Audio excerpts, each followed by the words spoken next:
Olá pessoal, tudo bem? Aqui é Walter Cruz, do canal Virando Fotógrafo. E hoje nós vamos falar sobre o triângulo da exposição, que eu acho que é a parte mais importante da fotografia, né? Você sabendo, dominando o triângulo da exposição, você é um fotógrafo, praticamente, né? Aí é questão de treinar, né? O treino diariamente e continuar estudando, lógico. Então, assim, o que você precisa saber? O que é o diafragma, o obturador e a sensibilidade disso. Então vamos lá. Diafragma. Diafragma funciona como se fosse um olho, né, na câmera. E de acordo com a lente que você compra, existem lentes f1.4, f2, f2.8, f4, f5.6, f8. Vão reparando que o 1.4 está bem aberto. Ou seja, você vai ter uma grande entrada de luz quando você estiver numa abertura f1.4. Só que você percebe que o número f1.4 é menor e a entrada de luz é maior. É sempre inversamente, né? Aqui f32 é um número maior, porém a entrada de luz é menor. Você olhando aqui em cima nos desenhos, aqui onde tem esse homenzinho e uma montanha atrás, você vê que no f1.4, aonde você estiver focando, vai ficar bem focado e o fundo vai ficar desfocado.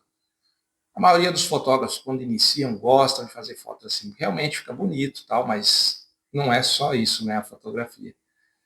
Você tem que usar a criatividade. F2, você vê que está borrado, mas está um pouco menos do que aqui do F1.4. F2.8 e assim sucessivamente. Tá vendo que vai melhorando? Vou dar um exemplo. Se você vai fotografar uma paisagem, aqui está dando um exemplo, F11. Está começando a aparecer lá o fundo, né? É para ter uma. Não está tão desfocado.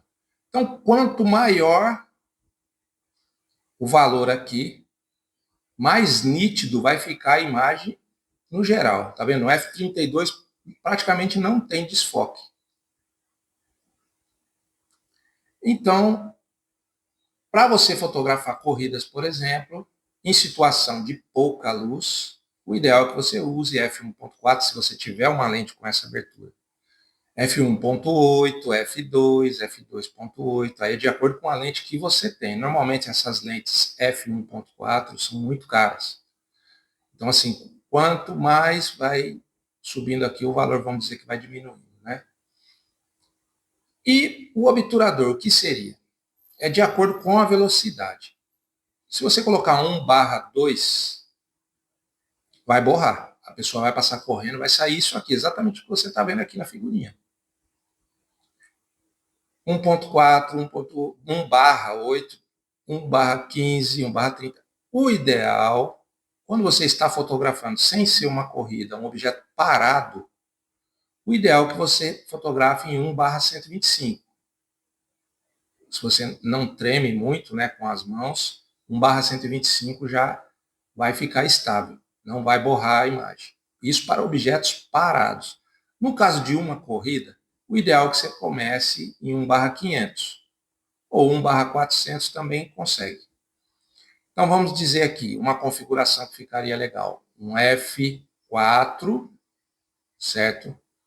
E 1/500 já ia dar uma pequena desfocada no fundo, a foto fica uma foto bonita e não vai sair borrado a pessoa correndo. E aí você consegue trabalhar, trabalhando essas duas opções, o diafragma e o obturador, você consegue ter esse resultado. Porém, aí entra outra situação. Ah, eu estou fotografando num lugar que está, hoje o dia está nublado, ou estou num lugar que está uma sombra. Aí o que vai acontecer? Vai entrar mais um elemento aqui, que é a sensibilidade de ISO, certo? Veja aqui, ISO 50. Algumas câmeras, câmera de entrada normalmente não tem ISO 50, mas tem algumas câmeras já mais sofisticadas, aí tem ISO 50. A maioria é ISO 100, certo? Então, quando você começa a fotografar, o que você tem que fazer? Evitar usar ISO alto. Tá vendo aqui? ISO 25.600. Por quê? Olha como fica a foto. É isso aqui que vai acontecer na foto, vai ficar granulado. Então, quando você está num lugar muito escuro, você vai precisar usar o ISO, mas você tem que ver o seu equipamento até onde ele não granula a foto. Sempre que você vai aumentando o ISO, vai aparecendo ruído. Quanto mais aumenta, vai piorando. No meu caso, eu tenho uma câmera DSLR, certo? Sensor mecânico. Ela não tem uma capacidade muito grande para utilizar o ISO. Então, assim, o que eu consigo usar é até 800, para depois, na edição, eu tirar esse ruído. Então, quando eu estou num lugar que é mais ou menos escuro, eu uso ISO 800, e se não tiver jeito, tiver bem escuro mesmo, o máximo que dá para usar é 1600. Acima disso, se eu usar, a foto vai ficar ruim e não dá para vender, não vai servir para nada. No caso, quando é uma câmera mirrorless, aí você pode aumentar o ISO, que com certeza não vai ser esse resultado que você está vendo aqui. Vai granular também, mas é menos, entendeu? Porque o sensor é eletrônico e possui uma sensibilidade maior do que o sensor mecânico, certo? Então, assim, o que você tem que lembrar na fotografia esportiva ou em qualquer outra, você tem que trabalhar com esses três aqui em conjunto. Evitar usar o ISO. Começou a fotografar alguma coisa, começa com ISO 100. Se o objeto está parado, o obturador, velocidade do obturador, você coloca 1/125 ou 1/250, 1/160, né? Que aqui não está todas as velocidades, mas assim, 1/160 também é uma velocidade segura para pessoas ali, objetos parados. E a abertura de acordo com o efeito que você vai fazer. Vamos supor que você está com ISO 100, 1/50, usando o f5.6 e ainda está uma claridade muito forte. Você aumenta a velocidade. Para quê? Para dar uma escurecida. Ou diminui a abertura do diafragma. Quanto mais você vai fechando, mais escuro vai ficando. Só que você tem que ficar atento, porque toda lente ela tem a região onde tem mais nitidez. E cada lente tem a sua área ali, a sua abertura, onde a nitidez é máxima, né?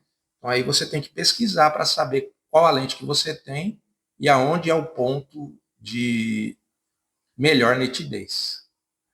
Então é isso, pessoal. Essa parte aqui é muito importante na fotografia. Você tendo, parece assim meio confuso, mas com o tempo você está fotografando, você, escureceu, o que eu faço? Já automaticamente você já faz. Você não vai pensar, você já vai, toma a decisão e já faz. No começo parece tal, como é que eu vou lembrar disso na hora? Vai treinando, pega um dia, senta, tem um cachorro em casa, ou seu filho, alguma coisa, manda ele correr, faz fotos na sala, dentro da sala, faz foto no quintal, em várias situações de luz diferente, que aí você vai conseguindo trabalhar com esse conjunto aqui, que é o triângulo da exposição. Certo? Não é um bicho de sete cabeças, é só questão de prática mesmo. No começo, na fotografia, quando eu comecei, eu ficava assim, falando, nossa, como é que eu vou lembrar de tudo isso? Mas depois fica tudo no automático, você sabe o que fazer, certo? E quando o ISO chegou no ponto máximo da sua câmera, né? Que é, por exemplo, no caso da minha, chegou 1600, você não, aí se eu insistir em aumentar o ISO, não vai sair foto de qualidade. Nessa situação aí entra o flash. Vamos dar um exemplo. Eu estou com uma lente 1.4 numa festa, num aniversário à noite, num ambiente ao ar livre, tem iluminação, mas não é a melhor. Aí eu estou com uma lente 1.4, que é uma lente clara, usando 1/160 ou 1/250, o ISO 1600. Eu não tenho mais como clarear essa foto. Aí o que eu vou fazer? Entro com o flash. Mas aí o flash é um outro vídeo que eu vou explicar para vocês, tá ok? Então, se você gostou aí, deixa um like, compartilha, né? E por hoje é só, e até o próximo vídeo. Muito obrigado por assistir e até a próxima. Valeu!